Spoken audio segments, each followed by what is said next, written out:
15 वर्षाच्या वैभव सूर्यवंशीला चेहऱ्यावरती बॉल लागला. 150च्या स्पीडने हा बॉल होता. कगिसो रबाडा मित्रांनो, साऊथ आफ्रिकेचा सर्वात घातक बॉलर. हा घातक बॉलर बॉलिंग करत होता आणि त्याचा तो बाउन्सर त्याच्या चेहऱ्यावरती बसला. सगळ्या स्टेडियममध्ये शांतता झाली, की मित्रांनो वैभवला काही झालंय का? कारण हा स्टार आता पुढं जाऊन आपल्या भारताचा स्टार होणार आहे. एवढ्या चांगल्या लेव्हलची तो बॅटिंग करतो. त्या बॅटिंगने त्याने लाखो लोकांचं मन जिंकलेलं आहे.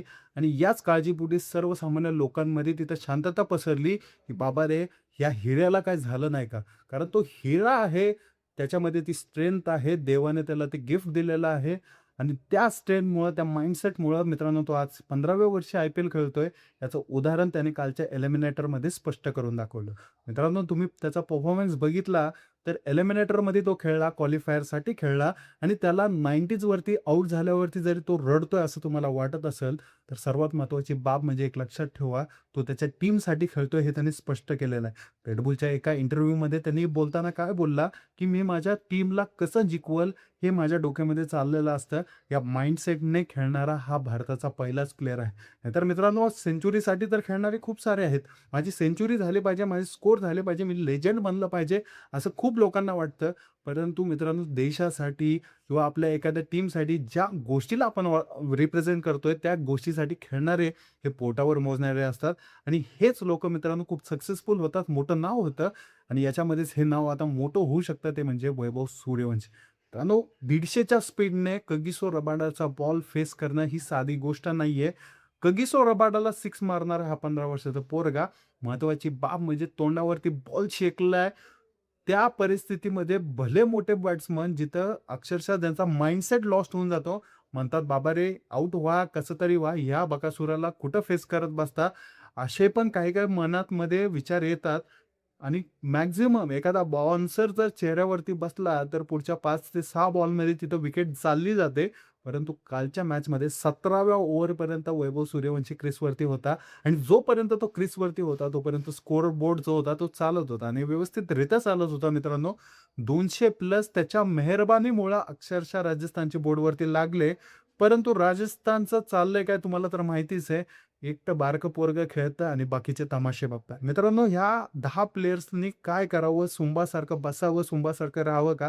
त्याच्यामध्ये 4-5 बॉलर जे आहेत, 2-3 बॉलर त्यांना जर सोडलं, तर मित्रांनो बाकीच्या कुणाचाच काहीच परफॉर्मन्स नव्हता. कालच्या मॅचमध्ये देखील बॉलरची जबाबदारी होती, की त्या मुलासाठी तर खेळलं पाहिजे तुम्ही.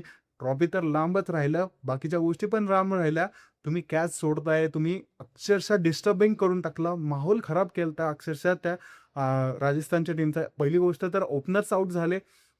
ओपनिंगच्या नंतर जो वन डाउन येतो तो आउट झाला आणि यामध्ये एक गळती लागली होती. तरी देखील एक पोरगं जर तुमची एक बाजू धरून धरतंय, एलिमिनेटरमध्ये ज्या एलिमिनेटरमध्ये मोठमोठ्या लोकांना घाम फुटतो, त्या एलिमिनेटरमध्ये हा खेळतोय. एवढं सगळं तुमच्या टीमसाठी तो एकटं पोरगं करतोय. तर तुमच्यातला एकही जण असा नाहीये का, की तुम्ही देखील टीमचा विचार केला पाहिजे? मित्रांनो ह्याच्यामध्ये बेजबाबदारीपणा आहे. तो म्हणजे बाकीच्या 10 प्लेयर्सचा. त्याच्यामध्ये 2 बॉलर सोडून द्या. 8 प्लेयर जे आहेत ते अक्षरशः निकामे होते राजस्थान रॉयल्सचे. कुठेतरी एक 50 मार, कुठेतरी एक 40 मार, 30 मार एवढं रन ह्यांनी काढलेले आहेत. सगळा बोज तो त्या बारक्या पोरावरती टाकून दिलं होतं आणि ते बारकं पोरगं प्रत्येक वेळेस खेळलं पण.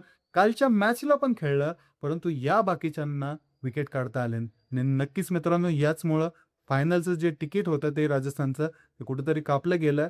परंतु त्या वैभव सूर्यवंशीने ते कप डिझर्व्ह केलं होतं. ते कप हातात त्यांना घ्यायचं होतं आणि त्या कपसाठी तो खेळत होता. त्याला कुठेतरी वाटत होतं, की फायनल मी खेळू शकेल. परंतु या बाकीच्या प्लेयर्सच्या सुंबेपणामुळं त्याला ती फायनल खेळता आली नाही. मित्रांनो एलिमिनेटर्समध्ये स्कोर करणं ही साधी गोष्ट नसते. आपले विराट कोहली साहेब आहेत, त्यांचा एवढा स्कोर कधी एलिमिनेटरमध्ये नसेल, तेवढा स्कोर ह्या पोराने मारलेला आहे. 12-12 सिक्स हे एलिमिनेटरमध्ये मारताय म्हणल्यावरती त्याचा स्टँडर्ड काय असेल याच्यावरूनच तुम्ही विचार करा. नक्कीच खूप छान खेळलाय तो. भारताला चांगलं टॅलेंट भेटलेलं आहे. आम्हाला त्याच्यावरती गर्व पण आहे. सर्वात महत्त्वाची बाब म्हणजे मला या गोष्टीचा आनंद आहे. मित्रांनो, मोठमोठ्या इंटरनॅशनल मॅचेसमध्ये ज्यावेळेस आपले अर्ली विकेट्स जातात. अर्ली विकेट्स गेल्यावरती पुढचे जे बॅट्समन असतात ते बेजबाबदारीने खेळतात. कोणीही टीमसाठी खेळत नाहीत. येतात, आउट होऊन जातात. एक असा असा चेहरा आपल्याला दिसतो आता, की जो वन साइड धरून तर थांबल आणि आपल्या टीमला जिंकवायचा प्रयत्न देखील करत. नक्कीच कगिसो रबाडासोबत समोर खेळणं मोहम्मद सिराजसमोर खेळणं, परत राशिद खान मित्रांनो जगप्रसिद्ध स्पिनर याच्यासमोर खेळणं, ही साधी गोष्ट नाहीये. राशिद खानला मारलं, मोहम्मद सिराजला मारलं, कगिसो रबाडाला मारलं, प्रसिद्ध कृष्णाला मारलं. हे सगळे इंडिया खेळतात आणि ह्या सगळ्यांना मारलं. साऊथ आफ्रिकेला रिप्रेझेंट करणारा मेन बॉलर रबाडा होता. त्याला देखील त्यांनी मारलं. वैभवच्या बॅटिंगचा आनंद घेण्यासाठी राजस्थानला लोकं सपोर्ट करत होती. राजस्थानच्या मॅचेस पण त्याच्यामुळेच पाहिल्या जात होत्या. स्ट्रीमिंग वाढत चालली होती. कुठेतरी एक त्यांना मनामध्ये आलं होतं, की यावेळेस जिंकतील. परंतु काय म्हणतात, एकट्यावरती गाडी चालत नाही हे सगळ्यांना माहिती असतं. टीमवर्क पण कुठेतरी कामाला येतो. हे टीमवर्क करण्यामध्ये राजस्थानची अर्धी टीम फेल गेली आणि यामध्ये काही-काही लोकांनी केलं, परंतु पूर्णतः केल्याशिवाय येत नाही, जे की गुजरातची टीम करते. बॅट्समन 2च आहेत, स्कोर करतात ते. बॉलर्स जे आहेत मित्रांनो, ते विकेट काढतात ते. स्पिनर विकेट घेतात ते. मिडल ऑर्डरला येऊन चांगली बल्लेबाजी करून जातात ते. हेच पाहिजे असतं एका टीमला. आर-सी-बीच्या टीमचं देखील घेतलं तर तुम्ही उदाहरण, बॉलर्स बॉलिंग करतात ते. बॅट्समन चांगली बॅटिंग करतात ते. मिडल ऑर्डर चांगलं चालतंय. त्यामुळं आर-सी-बीची टीम फायनलमध्ये आहे. गुजरातची टीम फायनलमध्ये आहे. नक्कीच मित्रांनो, तुम्हाला वैभवच्या या परफॉर्मन्सवरती काय वाटतं आणि ह्या राजस्थानच्या हलगर्जीपणावरती काय वाटतं कमेंट करून सांगा. एक नवीन स्टार आपल्याला भेटलेला आहे आपल्या देशाला. त्याच्याबद्दल कौतुक आहे. तुमचं आमचं सगळ्यांचं स्वागत, की असा वैभव इंटरनॅशनल मॅचेसमध्ये परफॉर्म करेल.